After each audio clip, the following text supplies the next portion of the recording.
Struggling with team turnover or culture misalignment in your family law firm?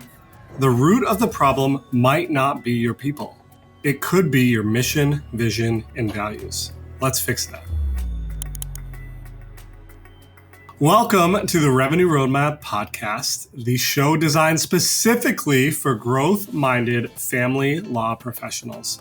We dive into practical strategies to drive more revenue and increase profits for your firm, one insight at a time.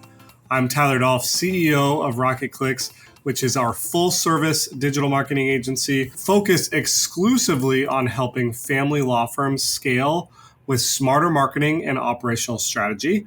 Today, I am joined by Tony Carls and JP Vanderlinden. Tony is our president here at the agency and also the co-founder of our law firm, Sterling Lawyers, which is a 30-plus attorney firm. And he has seen firsthand how internal alignment can make or break a firm. We also have JP Vanderlinden, who heads up our operations here at Rocket Clicks. JP brings a deep expertise in operational leadership and team performance, making him the perfect guest to unpack today's topic. So today we're going to talk about breaking down the mission, vision, and values trifecta, what they really mean, why they matter more than you think, and how to embed them in your culture to supercharge engagement and hiring within your family law firm. If you like this episode, we do a deep dive into all three of these as separate podcasts. So make sure to follow us along for that deep dive. Gents, great to have you back. Today, we are doing a big overview on mission, vision, and values. If you continue to listen to this series, we will go deeper into each of these subjects, but today we are going to, at a very high level, talk through what each of these mean. JP, why don't we start with our mission? Tell us what a mission is, why it's important, and then, Tony, let's talk about the why for a family law firm. Yeah, so there's three parts here, and they all kind of get clumped together. You often talk about them together. Mission is kind of the big overarching, like what we're trying to accomplish here. The big vision, the big why for why you exist.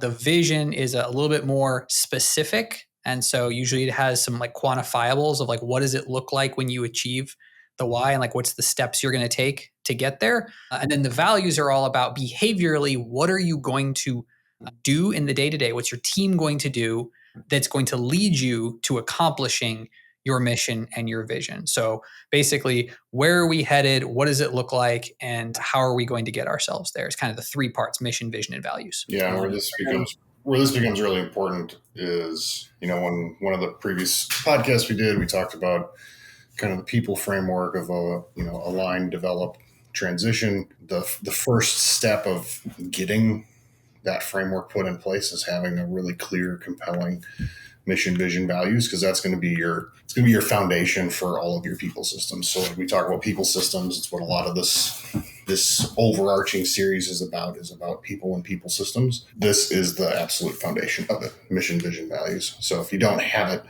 and it isn't clear, basically you're building a house really soft or sandy substance, and then you're gonna see the org just go the way it's going to go because you haven't defined it, you haven't made it clear, and it's really important to do that. 100%. And who, JP, who should build the mission, vision, values for a family law firm?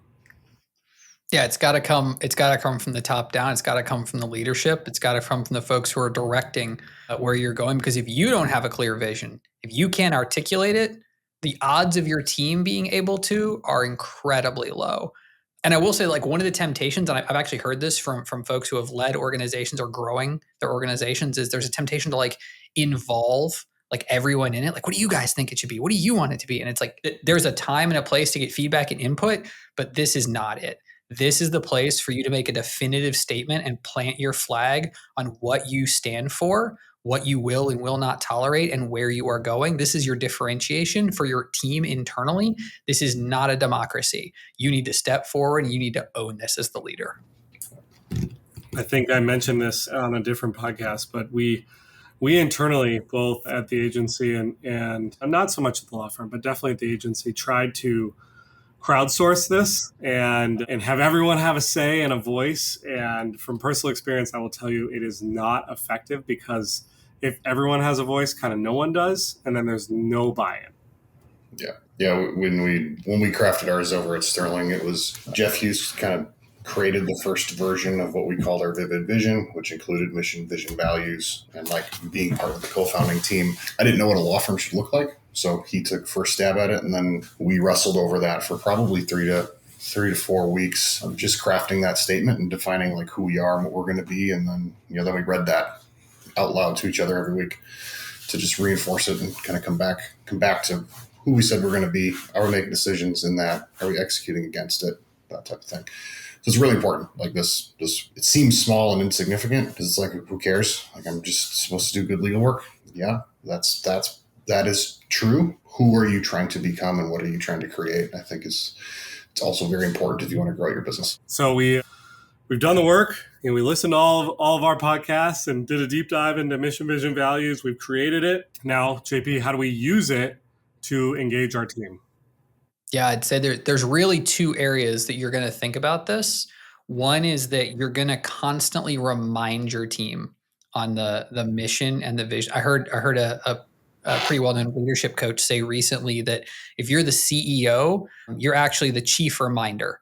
That's your main thing for the org, and you're constantly reminding everybody of where we're going, because it's so easy to Tony's point to just get down and I'm just going to do good legal work.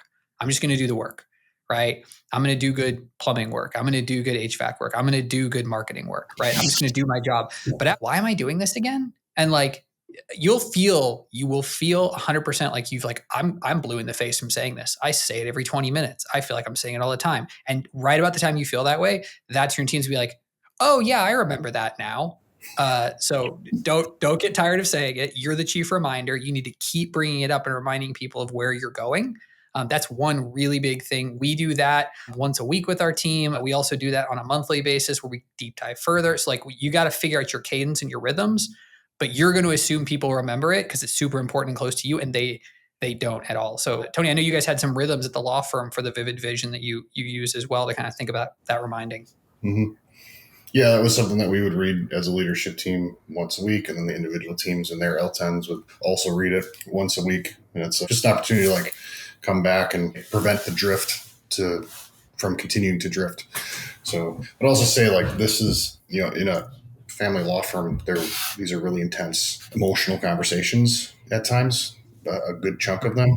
So having like really good clarity of like why we're doing what we're doing can really help you get through some of those tough times, because like you can kind of get mired down into that and forget like what's the purpose of what we're doing, why are we here, because some of that comes along with, but if you kind of remember what the real why was behind your mission, like at Sterling, ours was empower family law clients. Super simple. So every decision we made went through that lens. It helps us during those times where we have to make hard decisions.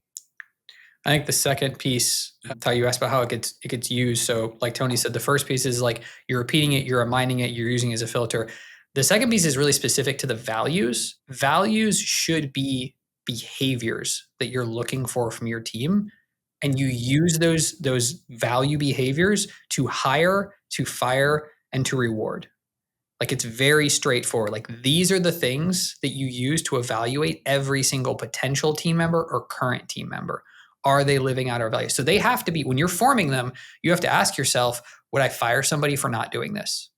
Would I hire somebody who does all these things? How would I reward people for doing this? And if you're not willing to live that out, don't put it in your values. It's not about. Absolutely not. It feels false. It feels fake. People can smell that a mile away, and they want authenticity when they're joining someplace and they're hitching up. They want to buy into the vision. So you have to operationalize them very much in the hiring process, the onboarding, the coaching, every step along the way. And then when it comes down to it, like when you're giving people praise, tie it to a value. When you're giving people bonuses, show how they're living out the values. Because what you're showing the rest of the organization is these are the behaviors that we want you authentic. If you say we're going to be candid, if you say we're going to be hardworking, you have to follow through on that every week, every day, giving those praises, giving those shout outs, giving those bonuses, saying, hey, this person's not here anymore because they didn't live out our values. We didn't see them showing up the way we needed to.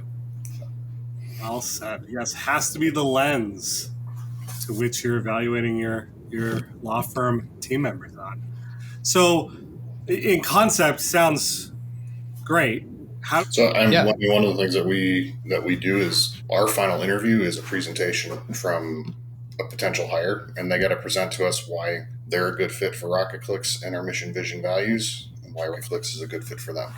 So it's two-sided, and they got to deliver that presentation. And if they can't articulate that, it's not a great interview, and we typically pass on those opportunities. But it really gives you an opportunity to see, like, are they actually passionate about the things that we're passionate about, or is this just going to be like a butt in the seat? Because butts and seats don't really work. Like, that's not something that typically will actually help you grow and sustain growth over the long term. I mean, in other ways, we get real specific with our vision. So we break it down into 3 buckets. We'll talk more about it when we get into that. But it's like, we want our legacy to be, like, what's the impact we're making in the marketplace? How do we want to impact people? And then financially, what do we want to accomplish? So it kind of gives 3 different lenses of where we're trying to head. And then there's very clear ways that you can operationalize that. So, like, one of ours here at Rocket Clicks is we want to achieve 1,000 PBF goals with our team in the next 10 years. So that's personal, professional, financial goals. We want to see our team accomplish 1,000. So how do we operationalize it? We got to track it. We got to execute, have conversations. We got to do lots of things in coaching. We got to celebrate as we're getting closer to those milestones. So there's a lot of ways that you can, like, once you get specific, you can then really create operations behind it to make it real and make it part of the culture, not just something that's, like, said every week, but it's actually something that's lived. Process. We literally have the employee self-diagnose, self-assess against the values and the manager. And it'd be super easy to, like, rate yourself on a scale of 1 to 10 or something. I'm like, that's the end of it. But, like, I mean, reach for the uncomfortable. We don't just ask them to say, like, are you good at this core value? We say, please provide specific examples of times when you have lived out this core value well. And so, like, if you say, oh, I'm great, and you can only come up with 2 examples where you lived it out well, you're probably not great. Like, you probably need to have 10 examples, and you have to pick 4 of them that you're going to give because you ran out of characters. Like, or you're actually just kind of, like, okay at it. And we're going to talk about, like, what does it look like for you to model this with integrity for the rest of the organization and be authentic with it. So really make it, like, part of the ongoing process. Put in your performance reviews, show your team that you're serious about it, because to the degree that you are, they will take it seriously. And to the degree that you aren't, they will just go, this is just fluff on the wall and I don't have to care about it.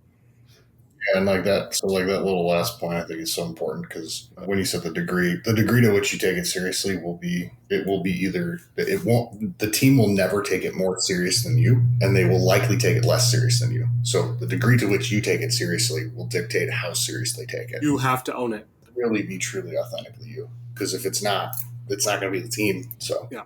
100%. I totally agree. And I feel like we've, wanted to end on a few pitfalls or how companies do this poorly, which I know we've talked about a few of them, but JP, any that we missed that, law firm owners can avoid when truly building out their mission, vision, values?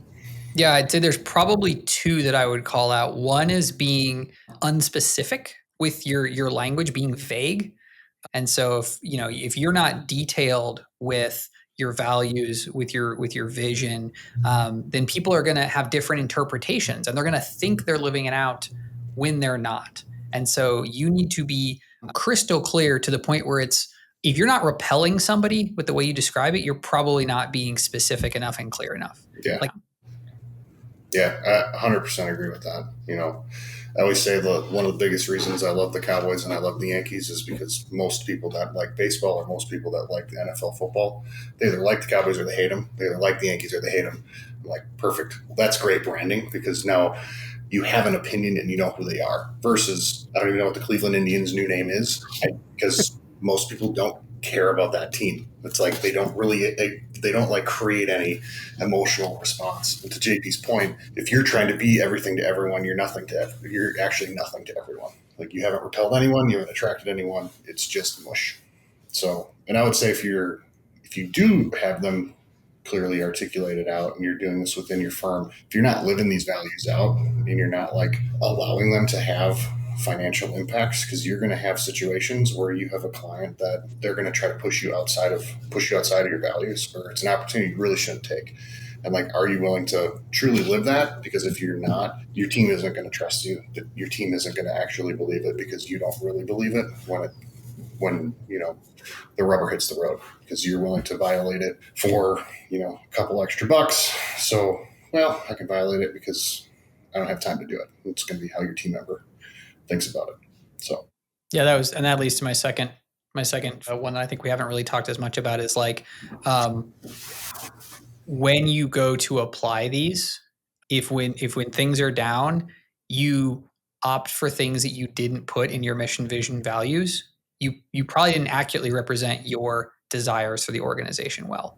And so if you're interviewing and you've got somebody who like, you've got kindness as a value, and this person's a jerk, but they're a super skilled, super successful jerk, and you're like, yeah, but they're going to do such good things for the company, and you hire them and you bring them in, it's like, okay, then either kindness isn't actually one of your values or something you didn't list, or you're willing to mortgage those and give those up, in which case you don't really believe in them. And so like, you have to be willing to say no, right? You have to be willing to pass on somebody who's really talented, has a great resume, looks like a great, client, because they violate your values. To be willing to fire clients, to say like, hey, this one isn't a good fit because they treated our team badly and that doesn't align with our values. You'll win so much from that. So much respect from your team. But if you don't follow through on that, you don't apply it in those cases, like, again, people can smell BS all day. And they trust that any of the other values were right if you're showcasing as the owner, well, they're only right sometimes. I love it. This is great. Appreciate the overview, gents. If you're listening to this and you want to learn more, we are deep diving into each one of these elements, the mission, the vision, and the values. So make sure to stay attuned and listen to our further deep dives. And we will see everyone next time on The Revenue. If you liked this podcast on the overview of mission, vision, values, make sure to check out our future episodes where we dive deeper into each individual topic, one on the mission, one on the vision, one on the values. And we also have a great podcast on the employee maturity model, which you can check out here. Thanks, and we'll see you next time on the Revenue Roadmap.